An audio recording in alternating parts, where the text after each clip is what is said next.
Bonjour, bonsoir et bienvenue à toutes et à tous à cette 16e édition de Radio Mortimer. Radio Mortimer, c'est une émission web faite par la bande de spectateurs et spectatrices passionnés de spectacles vivants que nous sommes. Nous nous réunissons une fois par mois pour échanger avec le cœur et dans la bonne humeur sur des spectacles que nous avons vus. Au sommaire de cette 16e édition, nous allons parler de 5 spectacles. La Nuit des Rois ou Tout ce que vous voulez de William Shakespeare, mis en scène par Thomas Ostermeyer à la Comédie Française. La Ménagerie de verre de Tennessee Williams, mis en scène par Charlotte Roundley au Théâtre de Poche-Montparnasse. Misery de William Goldman d'après Stephen King, mis en scène par Daniel Benoît au Théâtre Hébertot. Cloué au sol de George Brunt, mis en scène par Gilles David au Théâtre des Déchargeurs. Et enfin, Je parle à un homme qui ne tient pas en place, conçu par Jacques Gamblin et Thomas Coville.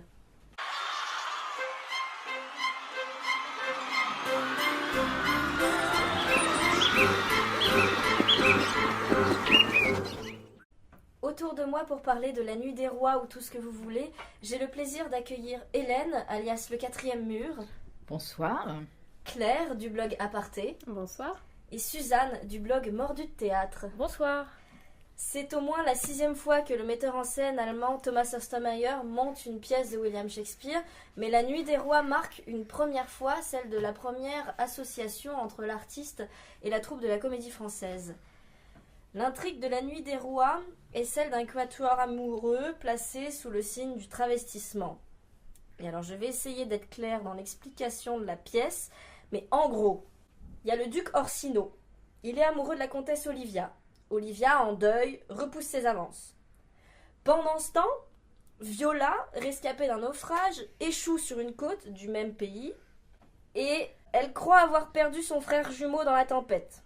Ce faisant, perdant la protection de son frère, elle décide de se travestir en homme et intègre la cour du duc Orsino. Elle s'attribue le nom de Césario et devient en Césario le page du duc. Et elle est chargée, en Césario toujours, de plaider la cause du duc auprès de la comtesse Olivia. Problème, Viola est secrètement amoureuse du duc et la comtesse est immédiatement séduite par Césario, c'est-à-dire Viola travestie en homme.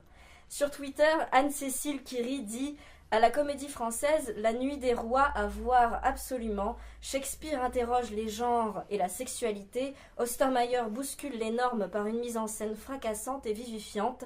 Une salle Richelieu qui pleure de rire, c'est un plaisir. » Vos réactions ? Je tiens à dire que c'est beaucoup plus clair que ce que tu as raconté. Non, mais le résumé est très difficile, hein, alors que quand tu regardes la pièce, c'est ça passe très bien. Oui. Et c'est très compréhensible. Il ne faut pas que les gens aient peur par rapport à cette histoire. Alors pour le reste, j'ai trouvé que c'était un petit peu inégal, hein, et que le metteur en scène n'avait pas vraiment pris parti entre l'aspect comique de la pièce et le discours de fond. C'est-à-dire que j'ai trouvé qu'il y avait des ruptures de rythme totales. Alors, il y avait des scènes très, très amusantes, très dans le pur comique. Et à côté de ça, il y avait des scènes qui étaient beaucoup plus lourdes, avec un intercalage de musique que j'ai trouvé très long et très pénible. Donc, une fois, c'était sympa, cet intercalage de musique. 2 fois, 3 fois, 4 fois. Ça brisait le rythme, ça brisait la fluidité, et donc c'est une petite réserve par rapport à ça. Bon, sinon c'était quand même un spectacle d'une très très belle facture. Mais... Merci Le Quatrième Mur. Est-ce que vous avez des réactions claires du blog Aparté ? Oui, alors moi j'ai vraiment complètement adoré, je suis complètement rentrée dans cette ambiance. Alors peut-être parce que j'étais dans l'orchestre vraiment à côté parce qu'il faut savoir qu'il y a une espèce de podium en fait qui passe au travers des fauteuils d'orchestre. Donc j'étais totalement dans cette ambiance-là parce que tous les personnages passaient sur ce podium. Donc j'avais peur parfois de me prendre des coups de pied ou des coups d'épée. Mais tout s'est finalement bien passé. Ce que j'ai beaucoup aimé, c'était cet énorme mouvement en fait des acteurs. Au milieu de la scène, mais aussi au travers des spectateurs, etc. Moi j'aime quand il y a du souffle et quand ça bouge, et en fait ça m'a fait penser un peu à la mise en scène de La Règle du jeu, que j'avais pas du tout appréciée, que je trouvais assez froide, enfin très contemporaine. Et ici ce qui m'a plu, c'est qu'on sent que le metteur en scène ne prend pas en otage ses acteurs, c'est-à-dire qu'ils les dirigent très bien, mais ils ont une liberté totale dans leur jeu. Et moi, ça m'a totalement parlé. J'ai encore beaucoup de choses à dire, mais après, c'est vrai que sur le fond, alors j'ai trouvé ça très drôle, j'ai énormément ri. Je trouve que le personnage du fou, Fest, joué par Steven Verhoeven, est admirable. Enfin, vraiment. Puis on sent vraiment une connivence avec les spectateurs. Ça, c'est génial de se sentir intégré. Mais après, c'est vrai que dans le fond, sur le plan des genres, alors j'ai lu beaucoup d'articles sur la question du genre, etc. Moi, je ne l'ai pas vraiment ressenti. Mais j'ai vraiment plus senti une énorme énergie, en fait. Voilà, ce qui m'a plu, c'est que j'ai eu l'impression que Shakespeare, via Thomas Ostermeyer, nous disait « Soyons fous, on y va ». On lâche tout et ce soir on met un masque, on enlève un masque justement social pour se libérer de tout et être qui on veut être. Et ça c'est qu'une seule partie, c'est que la partie burlesque, soyons fous. Mais le reste ne passe pas. Mais c'est ce que je dis, moi, c'est-à-dire oui, mais donc, moi j'ai trouvé ça très sage justement. Il manque une partie dans ce que tu dis, soyons fous, ok, c'est la partie burlesque avec les trois gnomes là. Mais toute la partie sensuelle, toute la partie désir, la partie un peu sur le genre, mais on l'a pas du tout, sur le fond. Alors ok, ils sont tous à poil, on a bien compris, il y a une question du genre qui est là-dessous, mais moi j'ai pas vraiment perçu, on entend très bien le texte, mais ça va pas au-delà.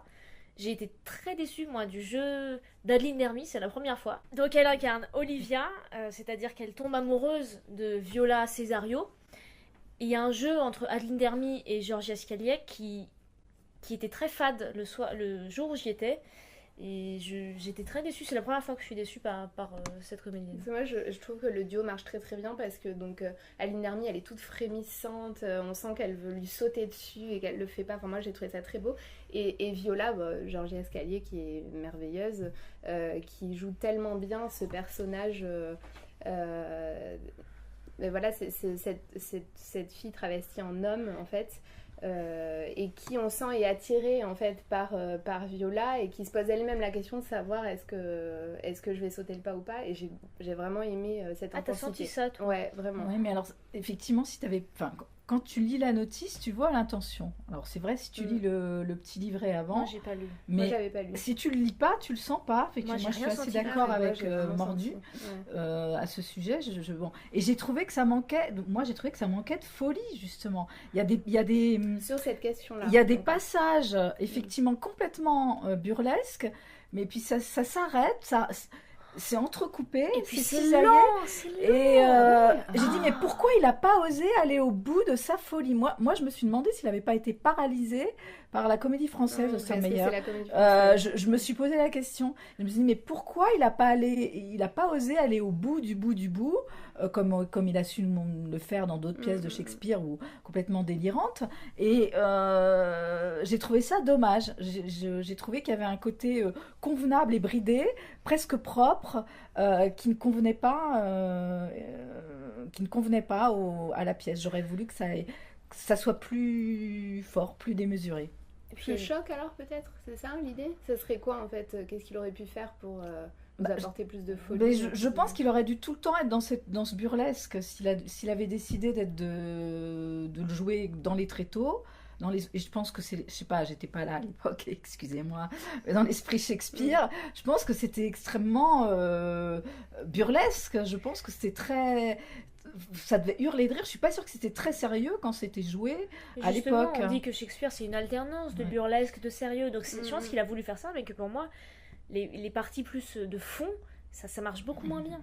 Bah ça marchait. Oui, et puis il y a une grosse erreur de casting. Excusez-moi, mais moi je pense que le spectacle pâtit aussi du début. C'est Denis Podalides qui lance le spectacle et moi j'ai trouvé ça assez déplacé. Il est au milieu de tous ces jeunes. Moi je trouve qu'il fait tâche dans sa distribution. Absolument merveilleux. On ne croit pas que Viola tombe amoureuse de cet homme qui pend de. Enfin excuse-moi, mais je veux dire ils sont tous en string, sauf que t'as des jeunes en string et t'as Denis Podalides en string et tu le vois. Mais tu le vois d'ailleurs, on le voit pas en string. Au départ, il est dans sa robe de champ. Oui, mais tu le devines. C'est encore moins sexy d'ailleurs. Mais tu vois, il y a un problème. Non, moi je le trouve. Viola, elle est belle et lui. Ah, moi je le trouve absolument merveilleux. Moi je trouve qu'il a une présence, une aura folle. Moi quand je le vois traverser, vraiment il est passé. T'as envie de lui sauter dessus. C'est mais j'ai pas vu ça sous cet angle en fait. Lui c'est un amoureux transi, il est presque perdu dans ses rêves, il est amoureux de l'amour, enfin voilà, et je trouve qu'il le montrait bien en fait. Et Oui, effectivement, mais il ce est qui beau, totalement à c'est que part. lui, il n'est pas aimé par la belle Olivia. Donc justement, je trouve que ça marche totalement. Oui, d'accord, ça marche. Mais il y en a un troisième. Il y a Viola qui est amoureuse de lui. Oui, Ça, mais- c'est pas crédible une seconde. Si, parce que Viola, elle est totalement dans la profondeur des sentiments. Donc moi, ça m'a pas du tout choqué. Franchement, entre Adeline Dermy et Denis Polides, moi je choisis Adeline Dermy. Hein. Bon, là, on rentre sur des terrains un peu subjectifs. Non, mais c'est le sujet, c'est le genre, tout ça.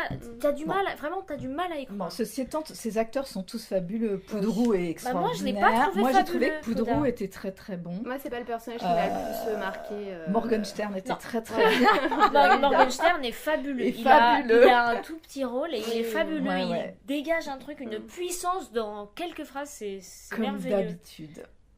Ah, moi, c'était vraiment Stéphane Varupen. Je trouve qu'il est en train de monter là. Je trouve que dans tous ses rôles, il est incroyable. Moi, que ça soit un regard ou un texte, il est génial quoi. Il prend la scène à tous les moments, il est là en fait. Et je trouve ça très très fort. Moi, j'ai vraiment ri aux éclats. Ça m'était jamais arrivé à la Comédie Française. Oui, et puis Laurent J'avais des Stocker. larmes aux yeux. Laurent Stocker, mais Ouais. du coup. Laurent Stocker porte le trio. Vraiment, c'est vrai. Je trouvais qu'il y avait des petits côtés un peu caricaturaux qui m'ont pas vraiment plu. Je trouve qu'avec son acolyte, justement, Christophe Montenay, il y a des moments qui étaient un petit peu lourds. Et j'ai trouvé que le fou apportait plus de... Mais par son personnage, qui est plus profond, c'est lui qui justement mène la danse. Donc voilà, moi c'est plus ce personnage qui m'a marqué. Et Georgia Scalé, que je trouvais complètement fabuleuse dans ce rôle. Je pense que c'est un peu le rôle de sa vie. La pauvre. Parce que Ça, c'est subjectif on l'a connue aussi, meilleure, je trouve.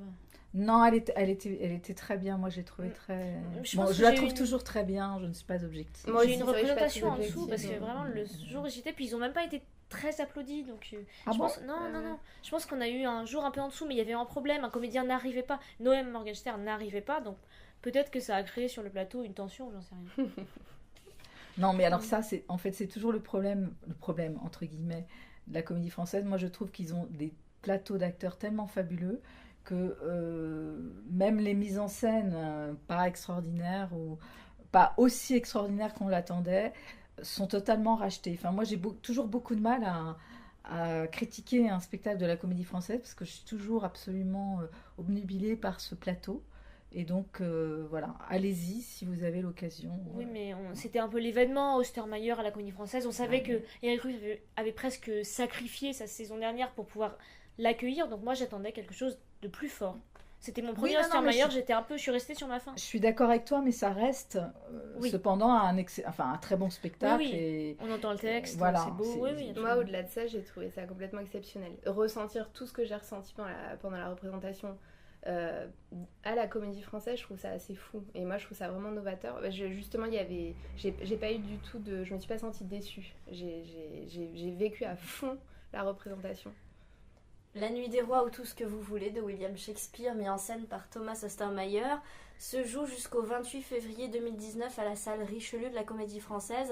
Les représentations affichent déjà toutes complètes, donc je vous annonce pas le programme. La meilleure façon d'avoir des places pour ceux ou celles qui veulent le voir, c'est en fait de se présenter au guichet le soir même. Merci à toutes les trois.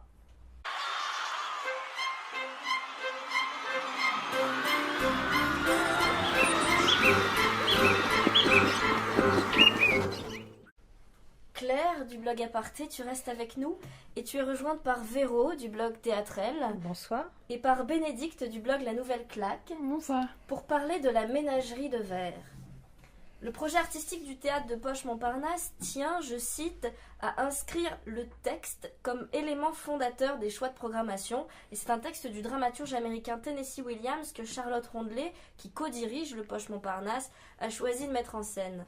La ménagerie de verre se déroule à Saint-Louis aux États-Unis où vit Amanda, une femme abandonnée par son mari. Elle vit avec son fils, Tom, qui rêve de quitter son travail et le cocon familial, et sa timide fille Laura, handicapée, qui consacre sa vie à s'occuper de fragiles animaux miniatures, sa ménagerie de verre. Un soir, à la demande d'Amanda, Tom organise une soirée pour marier Laura à un galant qui ignore tout du sort qu'on lui réserve. Sur Twitter, Charlotte Henry dit « J'ai été très touchée par la ménagerie de verre au Poche-Montparnasse, un spectacle émouvant, juste, des comédiens transcendants, une mise en scène rythmée, bravo. » Vos réactions ? Je suis assez d'accord avec ce que dit Charlotte Henry. Pour moi, c'était effectivement une jolie surprise parce que c'est c'est un peu casse-gueule parfois de monter du Tennessee Williams. On peut faire quelque chose de très plat ou au contraire de très excessif. Et je trouve que Charlotte Rondelet a su donner beaucoup de délicatesse, de la mélancolie à sa mise en scène. Tout est dit, tout est là. Les regrets, cette vie qui s'est ternie au fil des jours, et avec une mise en scène qui est quand même assez simple, assez littérale. Elle repose beaucoup sur le décor évidemment, mais aussi sur le jeu des acteurs. Et ils sont tous les 4 vraiment formidables, toujours très très justes, jamais excessifs. Christiana Reali, je la trouve absolument magnifique. Alors j'y allais pour elle, tout en étant un peu inquiète, et je trouve qu'elle porte le rôle avec une espèce de force intérieure. Elle est extrêmement lumineuse, et elle exprime vraiment toute cette tristesse, toute cette mélancolie, toute cette vie qui ne s'est pas déroulée comme elle l'aurait voulu, toute cette beauté qui s'est fanée avec la vie. Et Christiana Reali, elle est totalement lumineuse avec ça. Elle porte ce personnage, elle porte cette famille, elle incarne vraiment Amanda, et je l'ai trouvée incroyable. Et les autres sont formidables. Ophélia Cobb est géniale. Charles Templon, dans le rôle du frère, il est assez touchant quand il joue les scènes du frère, et également il a beaucoup de présence et de charisme quand il est le narrateur de l'histoire. Et Félix Beauperrin, dans le rôle de l'invité, je l'ai trouvé aussi parfait, touchant, drôle. Il apporte un espèce de contrepoint un peu comique parce qu'il est beaucoup moins abîmé, beaucoup moins fêlé que les autres.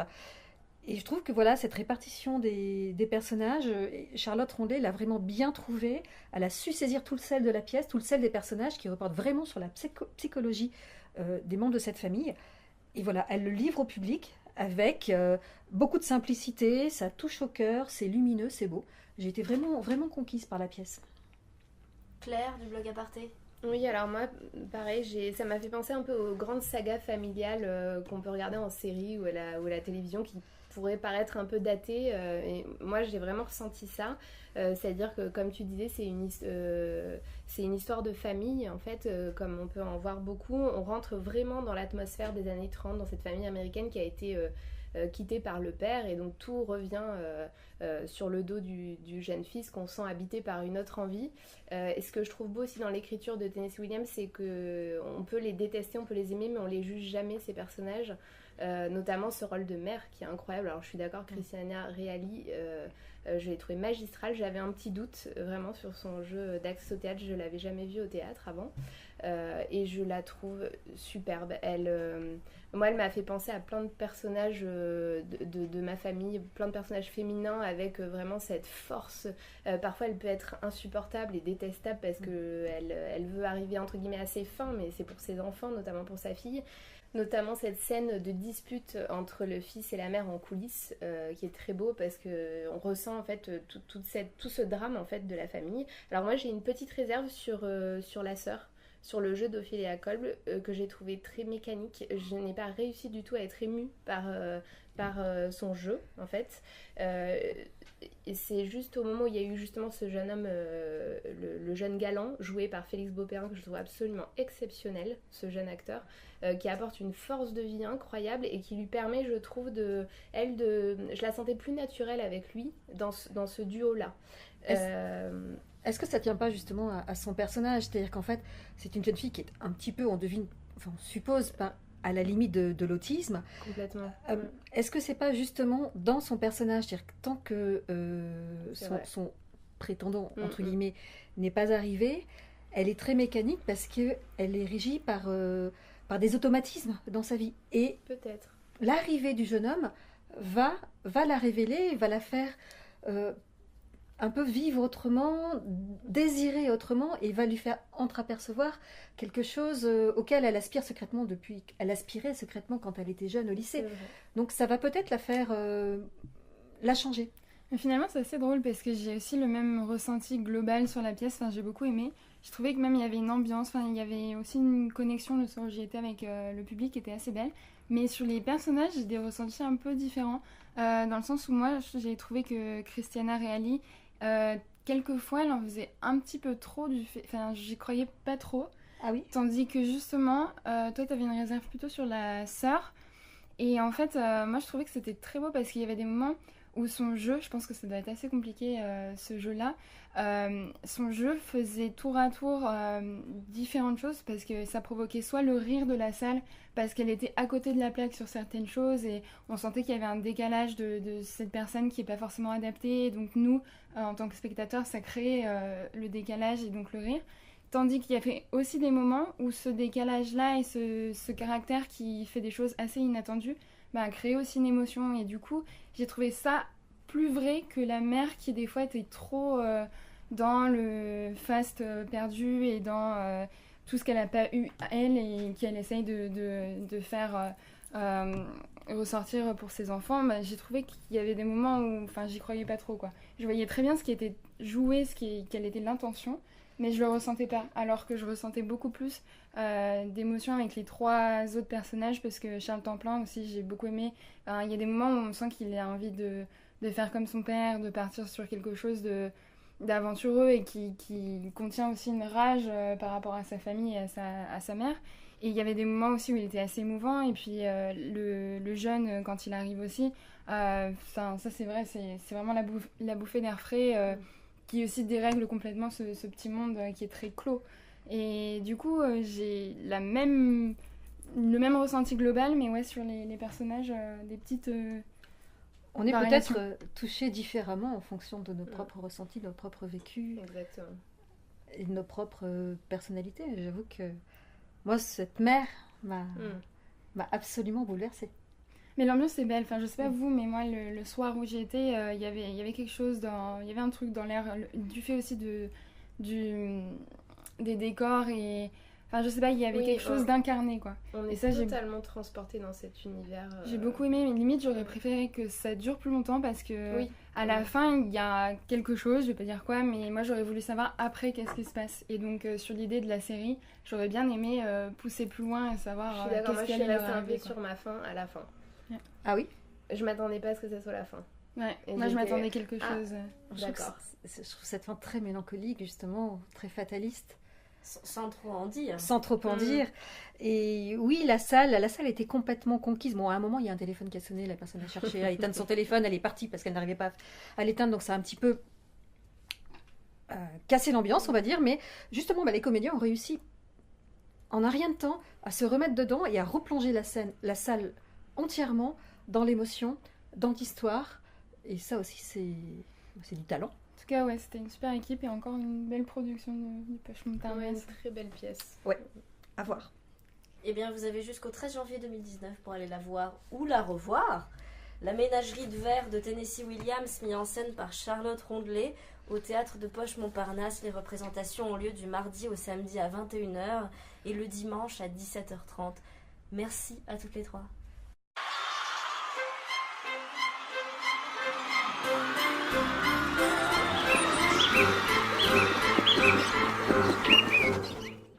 Véro du blog Théâtrel, tu restes avec nous et tu es rejointe par Suzanne du blog Mort du Théâtre et par Sonia du blog Théâtoile pour parler de la pièce Misery.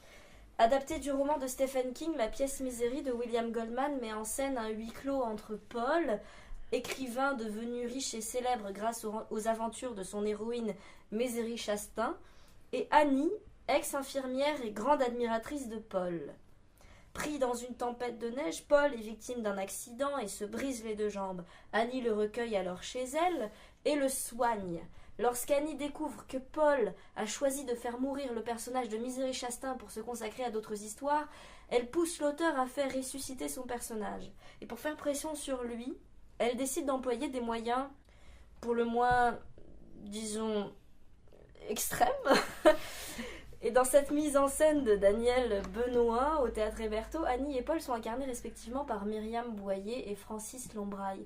Sur Twitter, Nathalie Delpera dit « Misery au Théâtre Héberto, adapté de Stephen King, avec Myriam Boyer, l'infirmière un peu trop fan, et Francis Lombraille, l'auteur bloqué dans un huis clos flippant, un drôle d'objet de théâtre et de vidéo, ça fonctionne grâce à Myriam Boyer, toc toc, juste ce qu'il faut. » Vos réactions ? Oui et non. Moi, j'ai pas trouvé ça flippant autant que c'est dit dans le tweet. Oui, effectivement, il y a une atmosphère un petit peu angoissante, mais on est quand même bien loin d'une ambiance film d'horreur ou quoi que ce soit, quoi. Enfin, moi, j'ai pas bondi sur mon siège. Et je trouve surtout qu'il y a un gros souci de rythme dans cette pièce. C'est très bien, j'ai passé un bon moment, j'ai enchaîné 12 hommes en colère et Misery.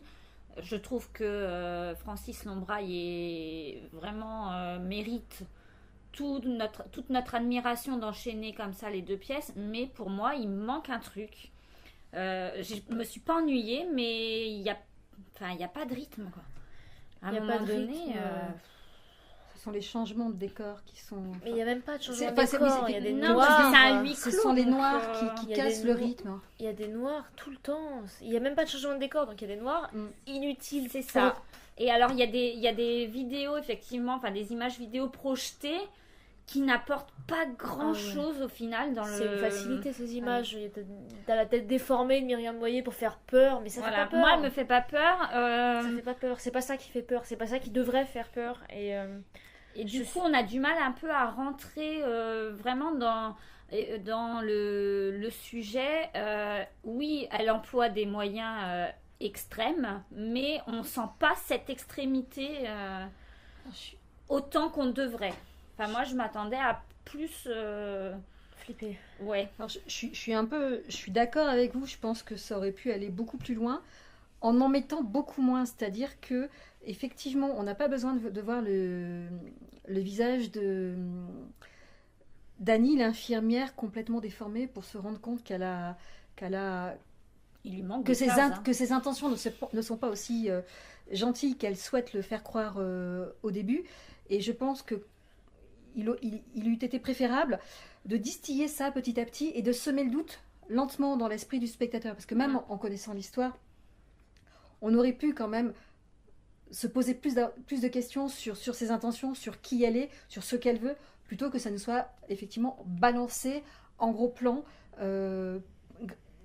par ces vidéos. En revanche, moi j'ai trouvé la scénographie, ce petit détail mis à part, assez belle, parce que je trouve que l'utilisation de l'image, quand on voit effectivement les autres pièces de la maison qui sont filmées en direct quand l'écrivain est dans son fauteuil roulant et qui va un peu explorer la maison, qu'on voit en fait ce qu'il se passe sur un écran, moi j'ai trouvé ça très intelligent, parce qu'on avait une démultiplication de l'espace uniquement sur scène, de même que quand on voit Annie l'infirmière qui est à l'étage, on la voit un petit peu en flou, parce que il y a une vitre teintée. Moi, j'ai trouvé ça vraiment très beau. Mais ça n'apporte rien. C'est des détails. Mais c'est beau. Oui, c'est Mais beau, ça n'a rien de beau, ce truc. Mais ça n'apporte Mais moi, ça m'a rien. plu. J'ai trouvé ça beau. Ouais, mais Ensuite, ça, c'est vraiment une question de Après, perception. le but, je pense pas que ce soit de rendre quelque chose beau. Enfin, on est censé être angoissé, de se mettre à la place éventuellement du mec qui est coincé avec une nana complètement siphonnée, qui le séquestre et qui fait genre je suis gentil, mais en fait je vais t'avoir à un moment donné et j'arriverai à mes fins. Moi, je vois pas en quoi il y a besoin de mettre du beau là-dedans, quoi. Moi, ça m'a beaucoup parlé. Parce que je trouve effectivement que, puisque justement ça manquait peut-être d'incarnation par la mise en scène qui expliquait tout, il y avait justement une espèce d'emprise sur le spectateur de ce décor qui est vraiment imposant, qui est vraiment grand. Il écrase complètement l'écrivain dans son lit et je trouve que ça, c'était très judicieux et très pertinent. Alors moi, je l'ai vu vraiment à l'inverse en me disant il arrive à effectivement élargir cet espace et du coup, ça m'a cassé mon huis clos et je le sentais plus aussi prisonnier qu'il aurait dû être. Moi, je le sentais étouffé justement par toute cette maison qui l'entoure et qui l'oppresse, parce qu'elle était vraiment partout. On voyait en haut, sur les côtés, sans parler du visage de Myriam Boyer, diffusé en gros sur le décor. Oui, mais t'as besoin de tout ça parce que eux deux, ils n'arrivent pas à créer la tension suffisante qui devrait sortir de cette histoire. Moi, j'étais très déçue par la pseudo-tension qu'ils arrivaient à créer. Myriam Boyer, on attendait quand même qu'elle te terrifie, quoi. Elle pouvait faire passer tellement de choses dans le... Il n'y a tu pas vois, assez en d'ambiguïté, perception. j'en conviens. Oui, ça manque Mais vraiment. je, Surtout ce avec. que je salue, c'est qu'elle a quand même, c'est assez couillu de reprendre le rôle parce que. Oui. Non, mais Après, très avec bien. l'affiche où on voit sa tête qui fait peur, moi je m'attendais à vraiment un truc. Surtout avec elle. Enfin, on sait qu'elle peut le faire, donc pourquoi elle le fait pas? Moi, je pense qu'il y a un problème de direction d'acteur. À mon avis, Daniel Benoît s'est penché trop sur la scénographie. Il en a oublié ses comédiens. Myriam Boyer, c'est une comédienne qui peut donner beaucoup quand elle est bien dirigée. Et là, elle fait du Myriam Boyer, et bon, c'est bien un peu, mais ça Il a pourrait être beaucoup plus terrifiant. peut-être voulu adapter ça à un public du théâtre Héberto. C'est vraiment une supposition. Parce qu'il y a quand même par rapport au roman, il y a des coupes. Et il a fait l'impasse sur quelques sévices que l'infirmière fait subir à l'écrivain, Ouais, bien sûr. Alors, qui sont autrement plus sadiques Terrible. Et, ben, et justement, terribles. c'est dommage Alors, d'avoir est-ce que c'est coupé pas- ça c'est peut-être au une volonté profit dommageable, d'une beauté. Mais quoi. c'est peut-être une volonté. Alors c'est pas ça ne se la pièce ne se réclame pas être une adaptation d'après Stephen King, c'est de William Goldman. Oui, le Donc film. c'est probablement la version du texte de William Goldman qui prend déjà en compte ces coupes. Oui, c'est possible. J'ai vu le film il y a très longtemps. Il me semble pourtant qu'il y a des scènes de torture. Il y a des pires, scènes, il y a des scènes beaucoup plus Il me semble que dans le violentes film, dans le il y a film. Ah, là c'est la pièce de William Goldman, c'est ça? Ah, d'accord. Oui, Autant pour nous. Autant d'après pour nous, alors. Stephen King, donc peut-être que c'est la version du texte, je ne sais pas. William Goldman, c'est pas le film, c'est la pièce. Oui. Alors moi ça j'en vient sais de là, rien, oui. je découvre tout, mais en tout cas voilà, moi il m'a manqué vraiment quelque chose dans le rythme et dans le peut-être la profondeur. Alors si en plus il y a d'autres sévices qui ont été coupés, bah je suis déçue. J'attendais de les voir. Vous avez jusqu'au 6 janvier 2019 pour aller voir ou revoir Misery de William Goldman, d'après Stephen King, mis en scène par Daniel Benoît au Théâtre Héberto. Les représentations ont lieu du mardi au samedi à 21h et le dimanche à 15h. Merci à toutes les trois.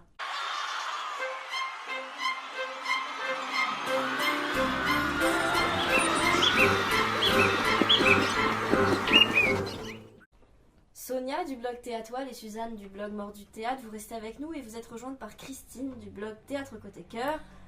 Bonsoir. Bonsoir, que nous accueillons pour parler de la pièce Clouée au sol. Le sociétaire de la comédie française Gilles David met en scène Clouée au sol du dramaturge américain George Brandt. Ce monologue, c'est celui d'une femme devenue pilote de chasse au sein de l'US Air Force. Et sa grossesse accidentelle ouvre une parenthèse dans sa vie professionnelle. Elle décide de mettre sa carrière en suspens. Mais, l'appel du ciel se faisant de plus en plus fort, elle se présente 3 ans plus tard pour reprendre le service. Sauf que cette fois-ci, ce n'est plus un avion, mais un drone qu'elle doit piloter depuis une base militaire. Elle doit renoncer à l'altitude et la vitesse pour apprendre à faire la guerre devant un écran. C'est Pauline Bell qui interprète ce texte qui se jouait jusqu'au 3 novembre au Théâtre des Déchargeurs. Sur Twitter, le souffleur dit « Cloué au sol aux déchargeurs, sujets actuels tels que la guerre par télécommande, la vidéosurveillance, la robotisation de la société bien mêlée avec la question du féminisme et de la grossesse séduisent le spectateur par leur complexité et la simplicité de la mise en scène. » Vos réactions ? Alors c'est un texte que j'avais lu il y a un an, au moment où je cherchais un monologue pour moi. Je suis trop jeune pour le rôle. J'avais été marquée par cette personnalité, ce personnage qui sombre petit à petit et qui essaye de ne pas perdre son humanité dans des circonstances qui sont finalement très contemporaines, très d'aujourd'hui. Et le voir porté par Pauline Bell, je trouve qu'elle décuple le texte. Enfin, elle porte vraiment ce texte.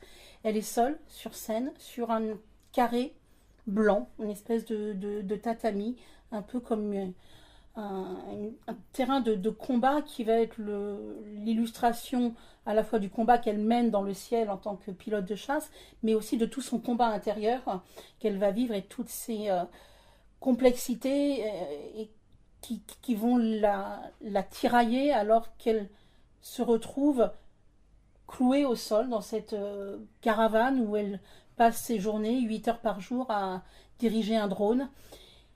Et tout ce qu'elle ne voyait pas quand elle était pilote de chasse, elle va le voir à travers la caméra du drone.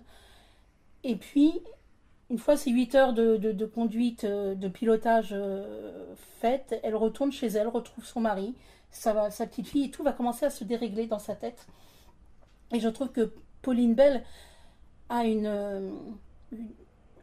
une force pour nous transmettre toutes ces émotions, tous les tiraillements qui sont ceux du personnage, avec rien, enfin en tant que mise en scène, il n'y a vraiment rien, si ce n'est ce jeu, sa voix. Et moi, ce qui m'a frappé, c'est sa respiration. La manière dont elle dit ce texte, enfin je voyais son ventre se creuser quand elle ressortait, enfin quand elle disait le texte, et j'ai trouvé ça absolument étonnant. Enfin, Effectivement, elle y met ses tripes et quand tu dis qu'il n'y a pas de choses superflues autour, en fait, il n'y en a pas besoin. Moi, j'ai vu la pièce de mémoire il y a 2 ans au Festival d'Avignon et j'en ai encore des images qui me reviennent. Donc, quand tu parles de force, effectivement, il y a quelque chose de viscéral en fait dans ce qu'elle raconte, dans ce qu'elle nous offre. Et on reçoit ça, on reste nous aussi à un moment donné un peu KO, cloué au sol en se disant waouh, qu'est-ce qui vient de se produire?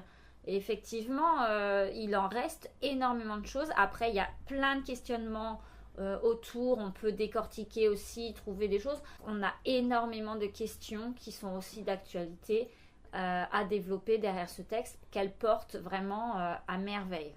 Et pour le coup, il y a un pouvoir des mots, un pouvoir d'illustration. Enfin, on arrive à tout visualiser. Oui. On est dans ce désert quand elle le traverse. On est dans cette caravane. On est dans le ciel avec elle, dans ce bleu qu'elle recherche. On est dans ce gris. Enfin, tout est là. Et pour le coup, il n'y a aucune vidéo et c'est très bien. On n'a pas besoin de ça. Il n'y a pas de vidéo, il n'y a pas de décor, hormis cette plateforme, effectivement, au sol minuscule qui symbolise aussi son enfermement. Et il y a besoin de rien d'autre. On est là, on n'attend pas autre chose que le texte. Et ça fonctionne à merveille. On ne s'ennuie pas une seule minute. Et effectivement, comme tu dis, on visualise la totalité du propos. Il y a un seul accessoire, si on peut appeler ça un accessoire. Sa combinaison. C'est sa combinaison.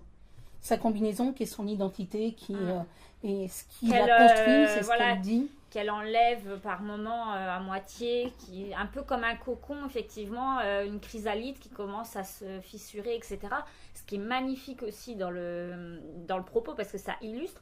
Mais effectivement, hormis ça, il n'y a rien, quoi. C'est un spectacle qu'elle peut déplacer comme elle veut. Suzanne, du Blanc Noir du théâtre. Mais je suis tout à fait d'accord. Pourtant, ça commençait pas très bien entre Pauline Bayle et moi, mais là, faut reconnaître que ce qu'elle fait, je crois que c'est l'une des plus belles montées en puissance que j'ai pu voir au théâtre. C'est incroyable ce qu'elle arrive à dégager. Et la tension qui monte, c'est terrible. On a envie un peu de sortir. Enfin, moi, j'étais pas très bien quand j'y étais. Et ce qui est dingue aussi, c'est au moment des applaudissements, quand on voit l'actrice. Je sais pas, c'était pas le même visage. Je connaissais pas du tout le visage de Pauline Bayle, donc j'ai découvert le visage d'abord du personnage et ensuite un visage différent de la comédienne, comme si tout d'un coup elle respirait et il y avait une vraie différence entre le spectacle et les applaudissements et c'était pas du tout la même personne. C'était très impressionnant. Je trouvais que ça faisait aussi partie de l'émotion du spectacle de voir ça. Mais effectivement, il y a tout un travail autour de la respiration. On a l'impression presque qu'elle est en apnée, voilà, il y a une tension tout au long de la pièce et à un moment donné, le texte s'arrête. Il y a quelques secondes de flottement où personne ne sait exactement où il se trouve. Et là, effectivement, ça y est, on reprend de l'oxygène et on retrouve le cours de l'existence. Je crois qu'on est ça, tous c'est scotchés magique. quand même par Ouais. à la fois, pas forcément par le texte en lui-même, mais si, il a une certaine force et il pose beaucoup de questionnements. Le texte, mais avec Et il la est un petit peu performance, manichéen quoi. aussi quand même. Enfin, Oui. ça reste une vision de l'armée américaine C'est qui est américain. puissante. Ouais, c'est américain. Oui, ça se sent.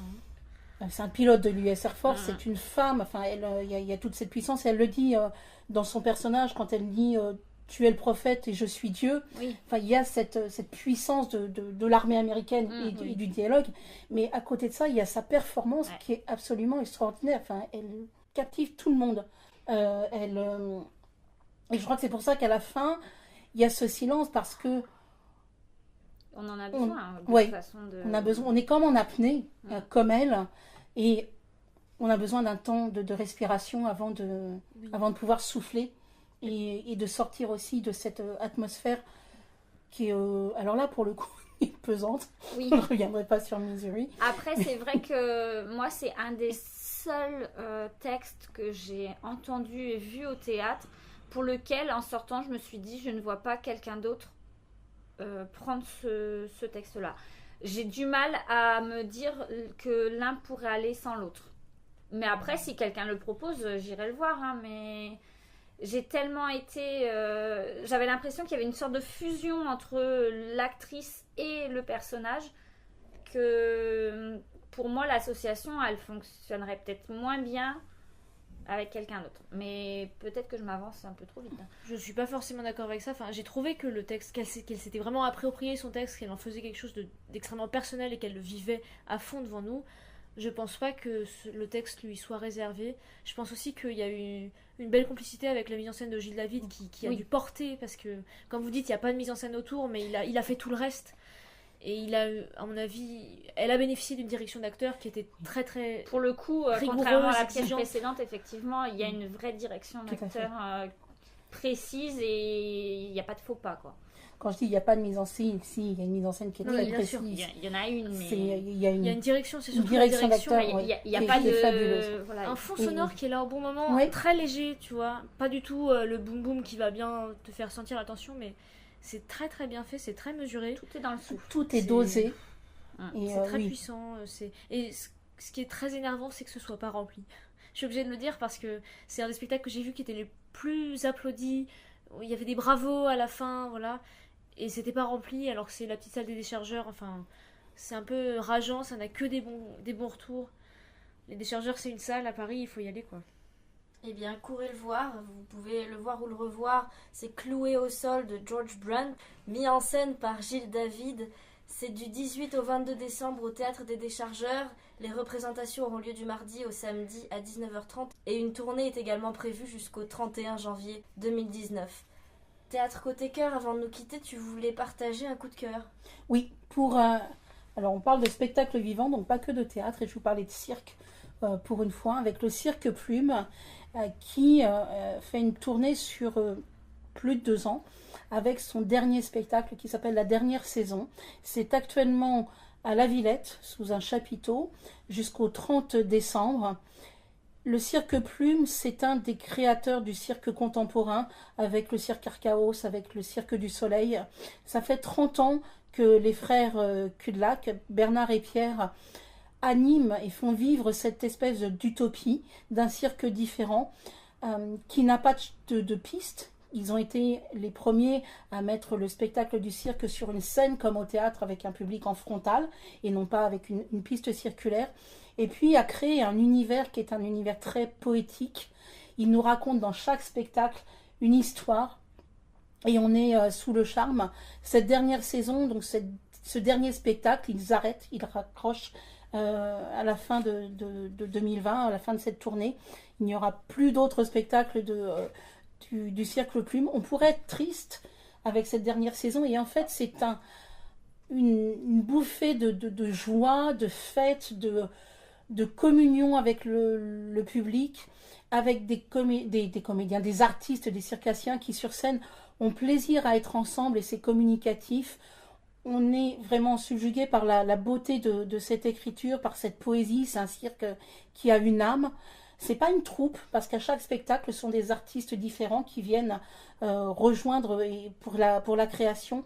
Mais il n'y a pas de nostalgie, il y a simplement l'envie d'être ensemble une dernière fois pour partager ce moment de poésie. Et puis, une petite note à la fin d'optimisme et qui se raccroche à l'actualité avec un discours complètement écologique. Enfin bref, il faut y aller parce que c'est un cirque fabuleux qui nous a fait rêver pendant 30 ans et quand on sort, on emmène toutes ces images avec soi et c'est juste magnifique. Merci Théâtre Côté Cœur et merci à toutes les trois.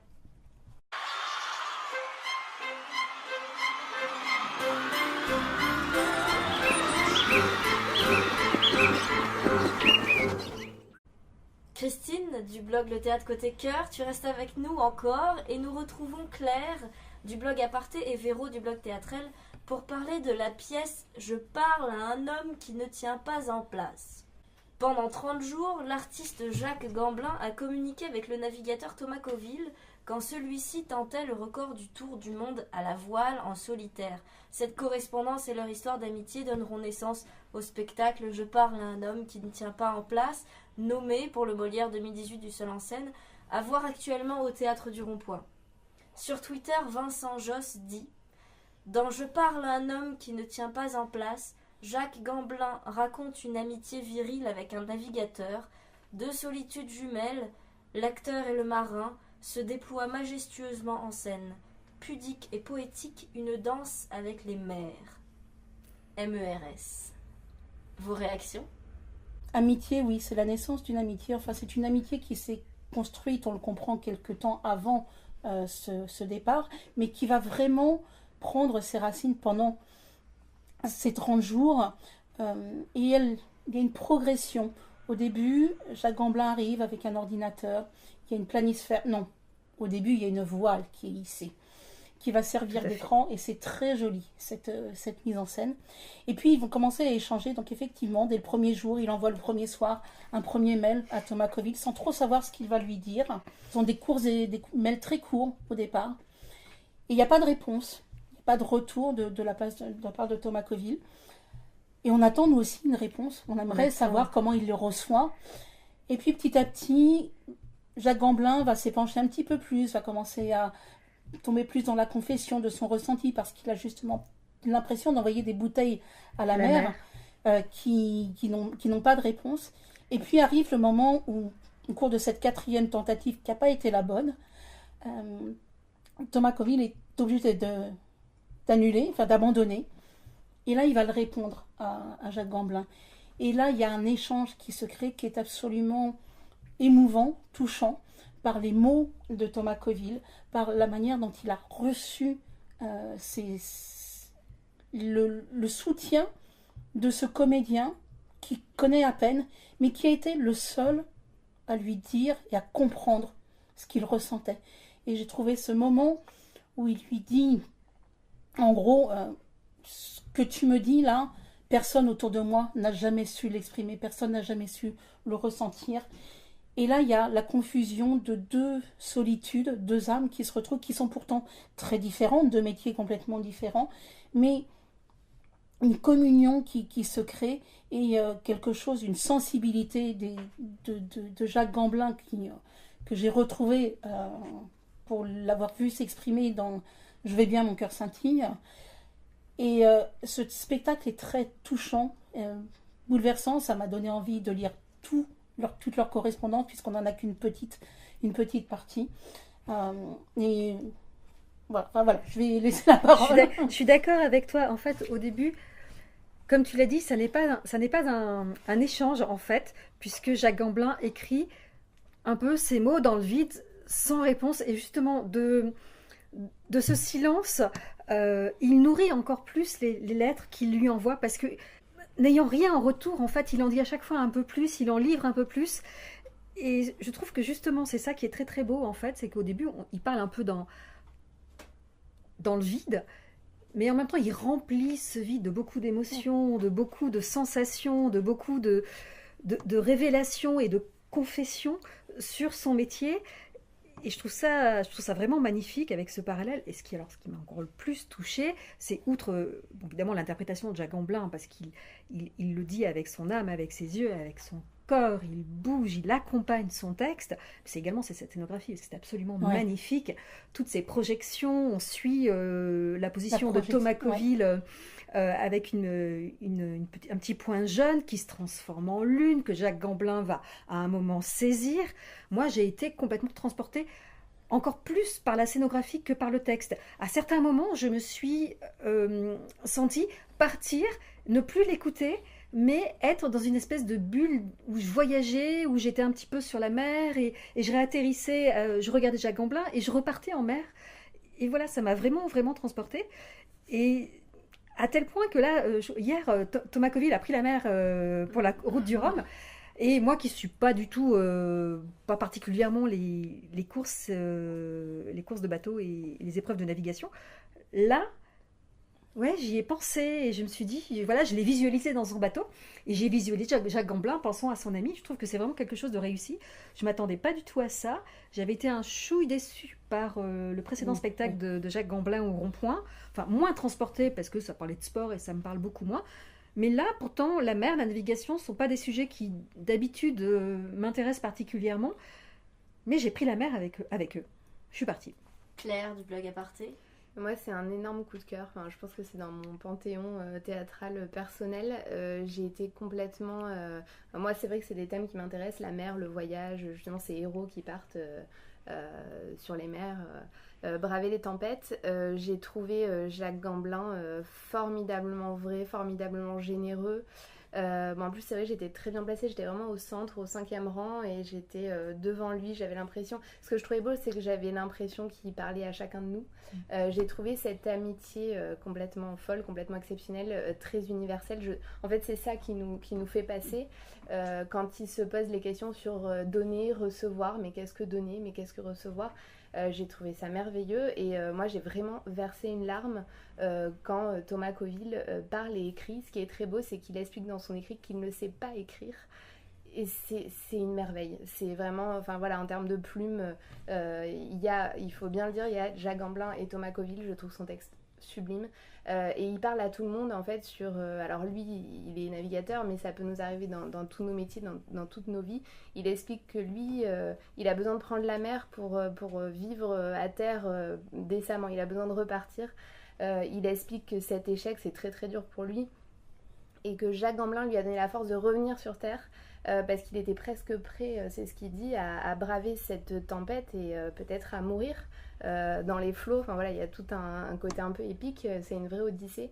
Moi j'ai beaucoup aimé aussi, je crois qu'il lui envoie un premier texte au départ très court, qui moi m'a complètement bouleversée aussi. C'est ce que tu m'as écrit m'a sans doute transformée à jamais. Voilà, choc. Il reçoit ça, et ce qui est très beau, c'est que Jacques Gamblin, on sent qu'il le revit aussi. Il se pose un temps de silence, qu'est-ce que je vais lui écrire, voilà.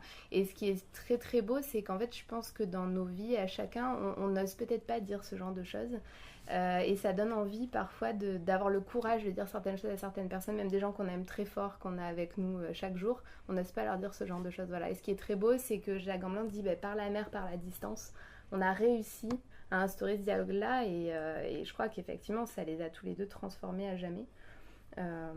Voilà, non, vraiment c'est une merveille, et puis c'est très imprévu. Enfin, moi c'est un spectacle inattendu, je m'attendais pas du tout à entrer si loin. À la fois c'est existentiel, c'est philosophique, comme tu dis, c'est des rôles, très intimiste aussi, très intimiste, et puis voilà, à un moment il danse le tango. Il y a énormément de choses dans ce spectacle, c'est merveilleux. Je pense pour des gens qui vont peu au spectacle, il faut aller voir Jacques Gamblin dire ce texte, parce que tout passe, quoi. Le texte, la mise en scène, il y a un souffle extraordinaire, on n'a pas envie de le quitter, quoi, à la fin.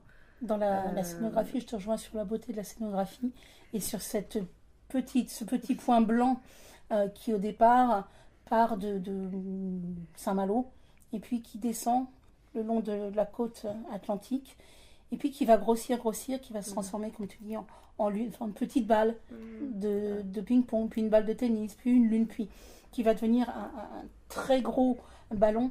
Et c'est cette amitié et ce lien qui est en train de grandir entre les deux, qui est symbolisé par cette balle. Ouais, on s'attache à ce point avec la force qui se propage, et puis il est reparti. Ça y est, il peut repartir, il peut revenir sur Terre, parce qu'il est enfin lumineux, il est sorti de ses ténèbres en fait intimes, c'est très beau. Moi j'ai presque vu, mais alors ça c'est un peu idiot, mais ça m'a fait penser à Wilson dans le film Seul au monde avec Tom Hanks. À un moment quand cette balle en fait elle devient un peu plus grosse et qu'il danse avec, ça m'a fait penser à Wilson. Oui, ou quand le point jaune fait demi-tour, quand Thomas Coville est contraint à l'abandon. Je trouvais que la salle était suspendue à la trajectoire de ce point jaune. Et quand il fait demi-tour, tout le monde a retenu son souffle, et on sentait la déception, la tristesse. La salle était en communion totale avec le navigateur. Surtout que c'est en milieu de spectacle, et on s'est dit, mais comment c'est possible? Il a abandonné, mais il va se passer quoi après? Moi, c'est ce que je me suis dit. Et en fait, c'est là où tout commence. Tout commence, ouais. Voilà. Et ça, c'est très beau. Dans la chronologie du spectacle, c'est... Et ça, c'est grâce à Jacques Gamblin. Qui est magnifique, extraordinaire, merveilleux. C'est beau parce qu'après il nous parle à la fin aussi, il nous a parlé de la route du Rhum, enfin je sais pas vous quand vous l'avez Ah vu. non. La route du Rhum, et puis il a expliqué qu'il avait finalement réussi en 2016 à atteindre le record, enfin À battre ce record. à battre ce record. Mm. Voilà, et puis on se dit que c'est un peu grâce à cette amitié-là, quoi, qui lui a permis de braver les océans et ses propres peurs, et voilà, c'est... Et de supporter la solitude, la difficulté. Bref, faut y aller. C'est vraiment un spectacle une magnifique. merveille. Il faut se laisser embarquer. Un petit moment de grâce. Vous avez jusqu'au 18 novembre pour aller voir ou revoir Je parle à un homme qui ne tient pas en place, conçu par Jacques Gamblin et Thomas Coville au Théâtre du Rond-Point. Les représentations ont lieu du mercredi au dimanche à 18h30. Je signale qu'il y aura relâche le 11 novembre et je signale également que des supplémentaires auront lieu les samedis 10 et 17 novembre à 15h. C'était la dernière pièce au programme de cette 16e émission de Radio Mortimer. Véro, du Bloc Théâtral, avant de nous quitter, tu voulais partager un coup de cœur. Oui, j'avais un coup de cœur à partager. Alors là, je vais faire preuve de... Je ne vais pas faire preuve d'originalité du tout. Au contraire, j'ai bien réfléchi et je vais enfoncer le clou. Mon coup de cœur, c'est Cloué au sol, dont vous avez parlé tout à l'heure. Par le texte, par l'histoire, par la mise en scène très épurée de Gilles David et surtout par et pour Pauline Bale, qui est incroyable. Moi, à un moment, je me suis dit, mais qu'est-ce qu'elle a fait? Elle a pris le personnage et en fait, elle l'a avalé. J'ai l'impression qu'elle était devenue le personnage et l'actrice, la comédienne n'existait plus. On avait cette pilote en face de nous qui faisait vibrer la salle. Je l'ai vue 2 fois. J'y suis allée une première fois seule et une deuxième fois en famille. Et là, c'était exactement la même chose et de façon encore plus forte. J'ai réécouté, réentendu des choses auxquelles j'avais peut-être été moins attentive parce que j'étais complètement clouée dans mon fauteuil par le jeu de la comédienne. Et je trouve cette prestation absolument bluffante. Et oui, on est cloué dans notre fauteuil, on est toutes, oui, complètement captivé par Pauline Bale. Et c'est très très fort. Et quand j'y suis retournée avec 2 ados, ils ont tous les 2 adoré. Et très envie d'y retourner. Donc j'enfonce le clou. Merci Théâtrelle. Merci à toutes les 3. Je vous rappelle les pièces qui ont été l'objet de nos échanges passionnés ce soir. La Nuit des Rois ou Tout ce que vous voulez de William Shakespeare, mis en scène par Thomas Ostermeyer à la Comédie Française jusqu'au 28 février 2019. La Ménagerie de verre de Tennessee Williams, mis en scène par Charlotte Rondelet au Théâtre de Poche-Montparnasse jusqu'au 13 janvier 2019. Misery de William Goldman, d'après Stephen King, mis en scène par Daniel Benoît au Théâtre Hébertot jusqu'au 6 janvier 2019. Cloué au sol de George Brandt, mis en scène par Gilles David, du 18 au 22 décembre prochain au Théâtre des Déchargeurs, ainsi qu'en tournée jusqu'au 31 janvier 2019. Et enfin, Je parle à un homme qui ne tient pas en place, conçu par Jacques Gamblin et Thomas Coville jusqu'au 18 novembre au Théâtre du Rond-Point. Je rappelle le coup de cœur de Théâtre Côté Cœur, c'était pour le spectacle La Dernière Saison, conçu par le Cirque Plume, à voir jusqu'au 30 décembre à l'espace Chapiteau de la Villette. Après une pause jusqu'au 8 novembre, les représentations reprendront et auront lieu du mercredi au vendredi à 20h, le samedi à 19h et le dimanche à 15h, puis une tournée suivra jusque fin 2020. Le coup de cœur de Théâtrelle, c'était pour Cloué au sol, dont je viens de vous redonner les dates. J'aimerais remercier toutes celles qui sont venues autour de la table ce soir. Bénédicte du blog La Nouvelle Claque, Christine du blog Le Théâtre Côté Cœur, Claire du blog Aparté, Hélène, alias Le Quatrième Mur, Sonia du blog Théâtoile, Suzanne du blog Mordu de Théâtre, Véro du blog Théâtrelle. Merci à vous, chères auditrices et auditeurs, merci de nous avoir écoutés. Pour terminer, j'aimerais remercier toutes les personnes qui œuvrent dans l'ombre, qui nous soutiennent, qui font aussi partie de l'équipe et que nous aurons peut-être le plaisir de recevoir lors de la prochaine émission qui sera disponible à partir du mercredi 5 décembre. D'ici là, vous pouvez nous suivre sur les réseaux sociaux et n'hésitez pas à nous apostropher au hashtag Radio Mortimer. À la prochaine. Au Bientôt. revoir. Au revoir.